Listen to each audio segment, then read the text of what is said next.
የገለቴ ታሪክ ሌላኛው ገጽታም ተበዳዩ ማን ነው? ዳዩስም ነክል አንተ ላይ ማፊያ አደራጅቶ አንተን ለማስገደል ቀንና ሌሊት ሲከታተሉ ምንድነው የምትለው? ቦታ ታስሯል፣ ተተኩሶበታል። ረጅም ጊዜ በፊት ታስታውሱ እንደሆነ ፌስቡክ ላይ ሼር አድርጌው ነበር፣ መኪናው በጥይት የተመሳሳው። ከሳሽና ተከሳሽ ከፊት ሲቆሙ ምስክርም ፖሊስም አቃቤ ሕግም የተከሳሽ ተከላካይ ጠበቃም ችሎት አስከልካይም ዳኛም ማህበራዊ ሚዲያው ሆኖ ሲቀርብ አንድ የተሳሳተ ነገር ይኖራል። ምን ይሆን ብሎ ክፍተቱን መፈለግ ከቁጭት ያድናል። የዘንድሮ ትዳር መፍረሻው አደባባይ ሆኗል። መኝታ ቤት መብራት አጥፍተው የተዋዋሉትን አደባባይ በፀሐይ ብርሃን ይንዱታል።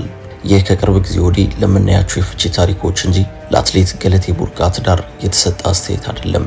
የእሷ ታሪክ የተለየ ይመስላል። ፍቺዋ 80ን ከመቅደድ ይዘላል። ታሪኳ 3 ጉልቻ ከመናድ ይለያል። ንብረት፣ ገንዘብ፣ ደህንነት፣ እውነት የሁሉ በፍቺ ታሪኳ ውስጥ አሉ።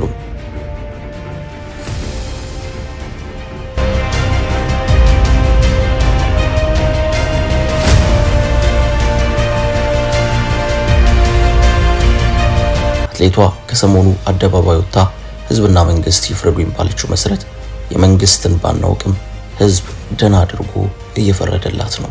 ምስክርም ፖሊስም አቃቤ ሕግም የተከሳሽ ተበዳይ ጠበቃም ችሎት አስከልካይም ዳኛም ተሹሞ የአትሌቷ ጉዳይ እየታየ ነው። ችሎቱ አደባባይ ነው። ግራ ቀኙ ባሏ ይፈረድበት ሌባ ነው ይላል። በእርግጥ አንድ እውነት አለ።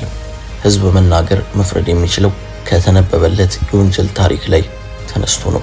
በዚህ አግባብ የሰማነው ታሪክ አንዲት ለሀገሯ የዋለች ዓመታትን ጥራና ግራ ሰው በንብርክኩ ቧጡ የማይወጣውን ተራራ እኩለ ሌሊት በልምምድ ወጣና ወርዳ ከጉልበቷ ላይ ደም እያስመጠጠች ያከማቸችውን ሀብት አንድ ሰሞን ባሏ በነበረ ሰው እንደተወሰደባት ነው የሰማነው።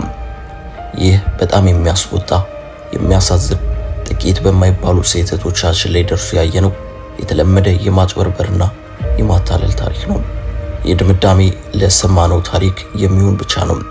ግን ደግሞ ማወቅ ያለብን ያልሰማነው የታሪክ ጎን አለ። የአደባባይ ሸንጎን ከችሎት የሚለየው ይሄ ነው። ችሎቱ የግራውን ብቻ ሰምቶ ለድምዳሜ አይቀመጥም። የቀኙንም ብቻ ሰምቶ መዶሻውን ለውሳኔ አያነሳም። ግራ ቀኙ ይታያል። ምስክር ይቀርባል። አንተስ ምን ትላለህ ይባላል። ወረቀቶች ምን ይላሉ? የአይን እማኞች የታሉ?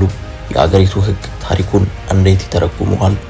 ይሄ ሁሉ ጥያቄ በችሎት ይጠየቃል እንጂ የአንድ ወገን ታሪክ ከታሪክነት አልፎ ለፍርድና ፍርድ አይበቃም። ይህንን የምንለው የአትሌቷ ባል ንጹህ ነው ለማለት አይደለም። ሀቅ የሚዳኘው ከመሃል ተቆሞ ስለሆነ ብቻ ነው። በነገራችን ላይ ማንም ሰው ንጹህ መስሎ የመታየት መብትም አለው። ንጽህናውን ገፎ ወንጀለኛ የሚለው ፍርድ ቤት ብቻ ነው። አትሌት ገለቴ ሚዲያ ላይ ወጥታ ታሪኳን ከተናገረች በኋላ ከተከሳሹ ባሏ ታደለ ወገን ያሉ ደግሞ እኛም የምናውቀውን እንናገራለን ብለው ብቅ ብለዋል። ከነርሱ መካከል አንዱ የቀድሞ አዲስ አበባ ከተማ ፖሊስ አባል የነበረና አሁን በስደት ላይ ሆኖ የወንጀል ታሪኮችን በመተረክ የሚታወቅ ሰው ነው። ይህ ሰው የገለቴ ባል ታደለ ገብረ መድህን የእህቴ ልጅ ነው። በዚህ ምክንያት ገና እጮኛሞች ሳሉ ሁለቱንም አውቃቸዋለሁ ይላል። ነገር ግን ትዳር ሲመሰርቱ እኔ ሀገር ውስጥ አልነበርኩም ብሏል። በኋላ የፍቺው ነገር ሲመጣ ከአንዴም ሁለቴ ወደ ሀገር ቤት ሄጄ ላስታርቃቸው ሞክሬ ነበር። በጣሊያን ሀገር ተገናኝተንም ጠቡን ለማብረድ ሞክረናል። ግን ባለመሳካቱ እንደ ማንኛውም ትዳራቸው በፍቺ ተጠናቋል ይላል። እንደዚህ ሰው ምስክርነት ከሆነ ታዲያ ከፍቺው በኋላ ተበዳይ ሆኖ የቆየው ገለቴ ሳትሆን ባሏ ታደለ ነው። እንዴት ሲባል ያልታሰረበት እስር ቤት የለም፣ የግድያ ሙከራ ተደርጎበታል፣ ሰዎች ያሳድዱታል ሲል ዘመዱ ደረሰበት እየተባለውን በደል ይዘረዝራል። ሳያሳውቃት ሸጣቸው ስለተባሉ ቤትና መኪናዎችም ሲናገር ግለሰቡ በትዳር እያሉ እንኳን ቤት 10 ብር ያለሱ እውቅና ከወጣ ቤታቸው ውስጥ እሳት ይነዳል። ስለዚህ እሷ ሳታውቅ የተሸጠ ምንም ንብረት የለም በሚል ይከራከርላታል። አሁንም ቢሆን ታደለ ታክሲ ነጂ ነው። የምንደጉመው እኔና እዚህ የምትኖር እህቱ ነችም፣ እሱ ምንም የለውም ሲልም ይከሳል።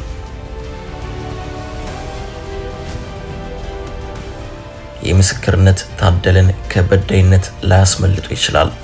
መሃል ላይ ቆሞ እውነቱ የት ይሆን ለማለት ግን ፋታ ይሰጣል። ምክንያቱም ማንኛውም ፍርድ በአንድ ወገን ታሪክ ብቻ ሲፈረድ እውነት መጉደሉ አይቀርምና ነው። የገለቴ ባል በሰይፉ ፋንታሁን ሾው ላይ ቀርቤ እኔም ታሪኬን እናገራለሁ ማለቱ ቢሰማም በፖሊስ ቁጥጥር ስር መዋሉም እየተነገረ ይገኛል። የአትሌቲክስ ፌዴሬሽን እና አትሌቶችን ጥበቃም በአትሌቶች ላይ ይፈጸማል ያሏቸው ጾታዊ ጥቃት፣ ማጭበርበርና ዘረፋ እንዳሳሰበው የኢትዮጵያ አትሌቲክስ ፌዴሬሽን አስታውቋል።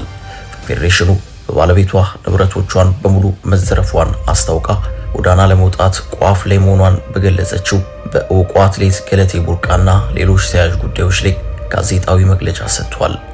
በአትሌቷ ጉዳይና ሌሎችም ተያያዥ ጉዳዮች ላይ መገናኛ ብዙሃን ጠርቶ መግለጫ የሰጠው የኢትዮጵያ አትሌቲክስ ፌዴሬሽን እንደ ተቋምም ሆነ እንደ ግለሰብ ከአትሌቷ ጎን እንቆማለን ብሏል። የፌዴሬሽኑ ፕሬዝዳንት አትሌት ስለሺ ስህን የአትሌት ገለቴ ቡርቃ ታሪክ የበርካታ አትሌቶች ታሪክ ነው በማለት የአትሌቶች ጥቃትንና ያለ አግባብ ንብረቶቻቸውን የመዘረፍ ጉዳዩን በአሳሳቢነቱ አንስቷል።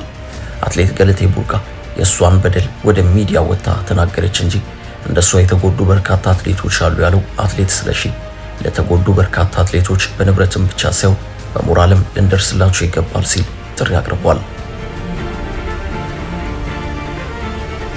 አትሌቷ ፍትህን የተጣራችው የአትሌቲክስ ፌዴሬሽኑ ኃላፊ ከዛም በላይ ያለውን በስም ግን ያልጠቀሳቸው በርካታ ተጎጂ አትሌቶች ሊደረስላቸው ይገባል በማለት ጠቁሟል። ሴፍጋርዲንግ ለአትሌቶች ጥበቃ የሚያደርግ ተቋም ኢፍትሐዊ ተጽዕኖዎች ክፉኛ እየተፈተነ ያለውን የአትሌቲክስ ስፖርት ባለሙያዎችን ጥበቃ የሚያደርግለት በዓለም አቀፍ የአትሌቲክስ ፌዴሬሽን የተዘረጋው ሴፍጋርዲንግ የተባለ አሰራር በኢትዮጵያ በአስቸኳይ ተግባራዊ እንዲሆንም ተጠይቋል። ሴፍጋርዲንግ የሚባል በዓለም አቀፉ አትሌቲክስ ፌዴሬሽን በሁሉም ሀገራት አትሌቲክስ ፌዴሬሽኖች ተግባራዊ በማድረግ ከህፃናት እስከ አዋቂ ያሉትን አትሌቶች ጥበቃ እንዲያደርግላቸው አሰራሩን ዘርግቷል ያለው አትሌት ስለሺ ጥቃቱ ወንድ አትሌቶችም ላይ አልፎ አልፎ የሚስተዋል መሆኑ ለገቢራዊነቱ ተጣርቷል። የመንግስት የተለያዩ ባለድርሻ ተቋማት የሚያሳትፈው ሴፍጋርዲንግ የተባለው ለአትሌቶች ጥበቃ የሚቋቋመው ተቋም አሁን ላይ የታዩትን በአትሌቶች ላይ ያነጣጠረውን ጥቃት እንደሚቀርፍ የገለጹት ደግሞ የፌዴሬሽኑ የሕክምና ከፍተኛ ባለሙያ ዶክተር አያሌው ጥላሁን ናቸው። እንቁ አትሌት ገለቴ ተቸግር ያለው አለች፣ ህግ ይፈቷል፣ እኛም እንደ ፌዴሬሽን ከጎኗ እንቆማለን በማለትም ሴፍጋርዲንግ አትሌቶቹ ለእንትና የጠበቃ እንደሚያደርግ ነው ያስታወቀው። በአትሌቶች ላይ የተደቀኑ ብርቱ ፈተናዎች ዘርፈ ብዙ ናቸው በማለት በመግለጫው አጽንኦት እየሰጠችው የፌዴሬሽኑ ምክትል ፕሬዝዳንት አትሌት መሰረት ደፋር የማጠብቋቸው አትሌቶች በዚህ ሰዓት ብዙ ችግር ውስጥ ያሉ አሉ በማለት መንግስት ለአትሌቶች ጥበቃ የሚደረገውን ህግና ተቋም በአስቸኳይ ተግባራዊ በማድረግ የበርካቶች ህይወት ከፈተና እንዲወጣ ተማጽናለችም። የአትሌቷ ሮሮ ባጭሩም ከ800 እስከ ማራቶን ኢትዮጵያን ወክላ በተለያዩ መድረኮች የተወዳደረችው አትሌት ገለቴ ሳላውቅ ትዳሬ ፈርሷል ብላለችም። ሩጫ ባገኘሁት ገንዘብ ወደ ኢንቨስትመንት ልገባ ስል ችግር አጋጥሞኛል የምትለው አትሌቷ ባለቤቷ በ2009 ዓ.ም ከቤት ጠፍቶ 8 ወር ከቆየ በኋላ ፍርድ ቤት እንዳቀረባትና እስካሁን ክርክር ላይ እንዳሉ ተናግራለችም። 9 ዓመታት አብራ የቆየችው ባለቤቷ በ2009 ዓ.ም ለውድድር ከሀገር ውጭ ስትሄድ ከሸኛት በኋላ ውድድሯን ጨርሳ ስትመለስ ባዶ ቤት እንዳገኘች ገልጻለችም። ፍለጋውን ጀምራ ለፖሊስ ስታሳውቅ ደውሎ ለምን ስሜን ታጠፊያለሽ? አርፈሽ የማትቀመጪ ከሆነ እገድልሻለሁ እንዳላት የተናገረችው ገለቴ በ2010 ዓ.ም በእርሱ በኩል የክስ መጥሪያ እንደደረሳት ጠቅሳለችም። ፍርድ ቤት ስትቀርብም ባለቤቷ ጋብቻቸው እንዲፈርስ እንደጠየቀ እሷ ደግሞ የተጋቡት በእምነት ተቋም እንደሆነና እምነት ደግሞ ጋብቻ እንዲፈርስ እንደማይፈቅድ ጠቅሳ አላፈርስም እንዳለሽ ነገር ግን በጫና ጋብቻው እንደፈረሰ ተናግራለችም። ከዚያ ቀደም የወሰደውን ውክልና ተጠቅሞ ያለውን ንብረቴን ሸጦ ስለነበር ጋብቻው ከፈረሰ በኋላ ንብረቴን ለማሳገድ ብንቀሳቀስም ከአንድ ቤት በስተቀር ሁሉም ስማቸው ዞሮ ነበር ያገኘሁት ብላለችም። አትሌት ገለቴም አንዷ የቀረችው ቤትም በ2008 ዓ.ም ውክልና የተነሳባት ቤት እንደሆነ የጠቀሰችው አትሌቷ በተለያዩ አካባቢዎች የሚገኙ 10 ቤቶች፣ 4 መኪናና ሌሎች በርካታ ንብረቶች ተሸጠውባት ባዶ እጇን መቅረቷን ተናግራለችም። እናቱ እንዲኖርበት የሰጠውትን መንግስት የሰጠኝን ቤት እንኳን ለእናቴ ሸጧል የምትለው ገለቴ ከጋብቻ በፊት ያፈራሁት ንብረቴ ሳይመለስ ከጋብቻ በኋላ ያፈራነውንም ሳልከፍል አንዷ የቀረችውን ቤቴን ለመካፈል ፍርድ ቤት ወስኖብኛል ስትል ተናግራለችም። እሱ ቀድሞ ሁሉንም አቅዶበት ስለሄደበት ያላትን አቅም ሁሉ ተጠቅማ ፍርድ ቤት ብትከራከርም ውሳኔው ግን ከሷ በተቃራኒ እንደሆነ ተናግራለችም።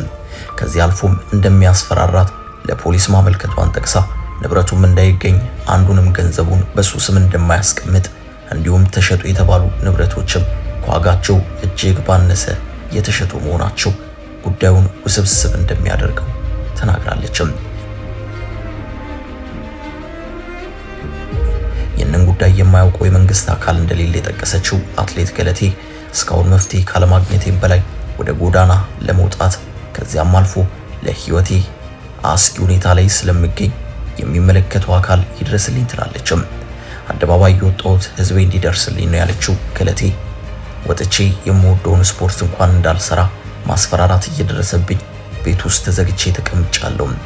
የአቅሜን ያበረከትኩላት ሀገሬና ህዝቤ ያለውበትን ሁኔታ ይወቅልኝ ብላለችም። መካከለኛና በረጅም ርቀት ውድድር የምትታወቀውና የትኩረት አቅጣጫዎቿን ወደ ማራቶን ያዞረችው አትሌት ገለቴ ቡርቃ የስፖርት ህይወቴን የጀመርኩት እግር ኳስ በመጫወት ነው ትላለችም። ጥሩ ተጫዋች ነበርኩም። ከኳስ ጋር ያለኝ እንቅስቃሴ ፈጣንና ብዙ ጎሎችንም አስቆጥር ነበር ስትል የምትገልጸው አትሌቷ የአትሌቲክስ ውድድሮች ላይ መሳተፍ በመጀመሪያው የተነሳ ምርጫዋ ወደ አትሌቲክስ መሳቡን ተናግራለችም። እኔ እስከማስታውሰው ሩጫ የህይወቴ አንድ አካል ነው። በምኖርበት መንደር ውስጥ ከቤት ወደ ትምህርት ቤት ከትምህርት ቤት ወደ ቤት እየሮጥኩ ሄድ ነበርም። ታዳጊ ያለች ተምሳሌት አድርጋ የምትከተላት አትሌት ደራርቱ እንደነበረች የምትናገረው ገለቴ ደራርቱ ትልቅ ተነሳሽነት ትፈጥርልኝ ነበር፣ ሁልጊዜ እሷን መሆን እፈልግ ነበር ትላለችም። የመሮጥና የመወዳደር አቅሟ እየተሻሻለ ሲመጣ እንደ አትሌት ደራርቱ ፕሮፌሽናል ሯጭ መሆን እንደምትችል በመረዳቷ አትሌቲክስ ጥሩ ምርጫዋ መሆኑን ተናግራለችም። ሩጫ ቀላል ስፖርት ሳይሆን ጠንካራ ስራ የሚጠይቅና ድካም ያለው መሆኑን ገልጻ ጠንካራ ልምምድ ለማድረግ መስዋዕትነት የሚያስከፍልና የአሸናፊነት ስነ ልቦና ለመላበስ ከራሷ ጋር የምታደርገው ትግል ጠንካራ መሆኑን ትጠቁማለችም። የምሮጠው ለብዙ ምክንያቶች ነው። አንደኛው አትሌቲክስ ትልቅ ስፖርትና እጅጉን አዝናኝ መሆኑ፣ ሁሉንም ውድድር ማሸነፍ ባይቻልም ከማሸነፋቸው ውድድሮች የማገኘው ደስታና እርካታ ጥሜን የሚያረካ ሁልጊዜም እንድነሳሳ የሚያደርገኝ ነው። ፕሮፌሽናል ሯጭ መሆኗ የፋይናንስ ጥቅሞችን እንድታገኝ ከማስቻሉም በላይ ሩጫ በዓለም ላይ በሚሊዮኖች ከሚቆጠሩ ሰዎች ጋር እንድገናኝና በህይወቴ መረጋጋት፣ ጤናና ሰላም እንዳገኝ አድርጎኛል በማለት አትሌት ገለቴ በአንድ ወቅት በዓለም አቀፍ ስፖርት ፌዴሬሽን መድረክ ላይ ተናግራ ነበርም። ወደ ቻናላችን ቤተሰቦች የአትሌቷ ታሪክ ይሄ ነው። በተቃራኒ ወገን ካለ ማንኛውም ግለሰብ የሚገኝ ከሆነ በነፃነት የምናቀርብ መሆናችንን ለማስታወቅ እየወደድን በዚሁ አበቃን። ቸር ጊዜም